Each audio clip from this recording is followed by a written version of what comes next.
હરિઓમ તત્સત. ગાથા સનાતન ધર્મકથા પર આપ સર્વનું સ્વાગત છે. આજના વિડીયોમાં આપણે શ્રાવણ માસમાં થતા ભાખરિયા સોમવારના વ્રત વિશે જાણીશું. કથા પ્રારંભ. વ્રતનો દિવસ.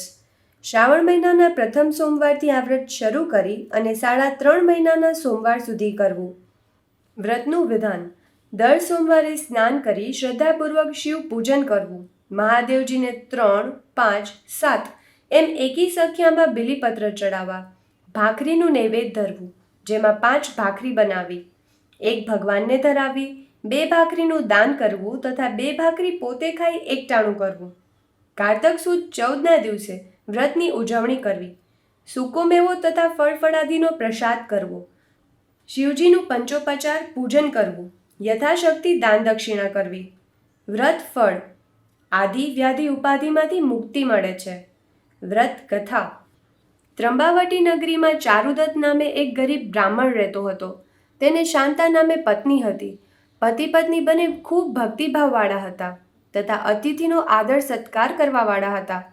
પરંતુ ચારુદત્ત મોટો પંડિત હોવા છતાં તેના નસીબમાં પૈસા નહોતા.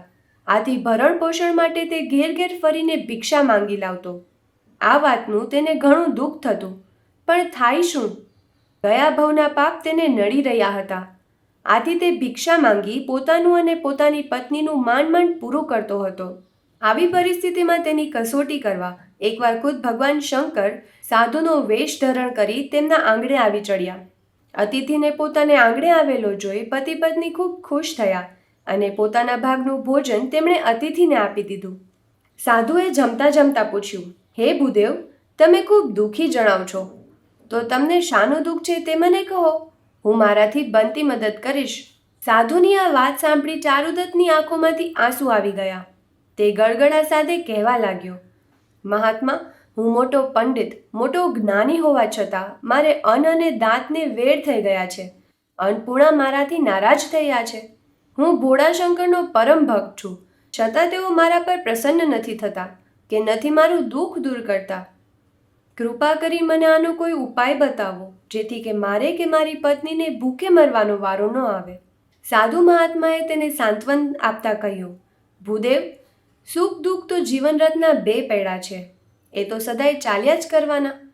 પરભવના પાપ તને નડી રહ્યા છે, તેથી તું આટલો દુઃખી છે.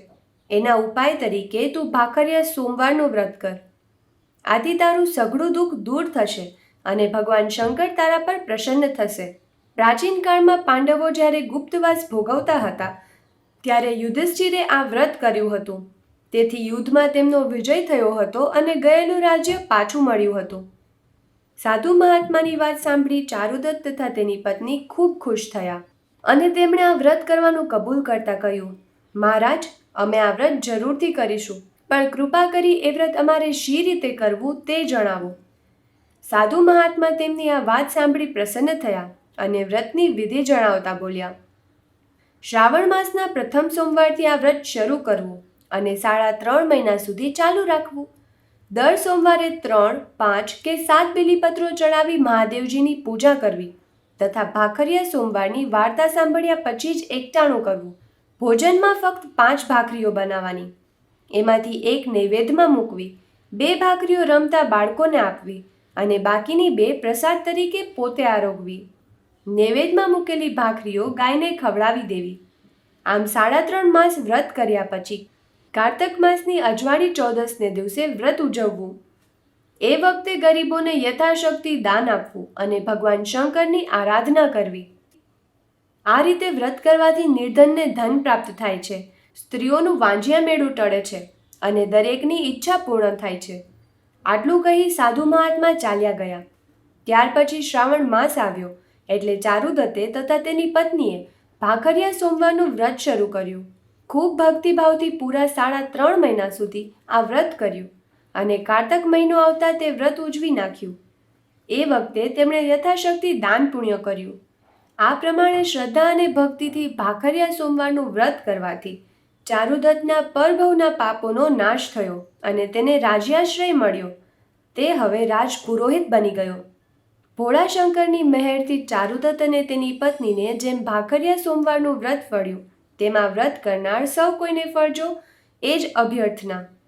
શ્રાવણ માસ તથા વર્ષ દરમિયાનની આવી જ અન્ય વ્રત કથા વાર્તા સાંભળવા માટે ચેનલ સબસ્ક્રાઇબ કરી બેલ આઇકન ક્લિક કરવાનું ચૂકશો નહીં. હર હર મહાદેવ.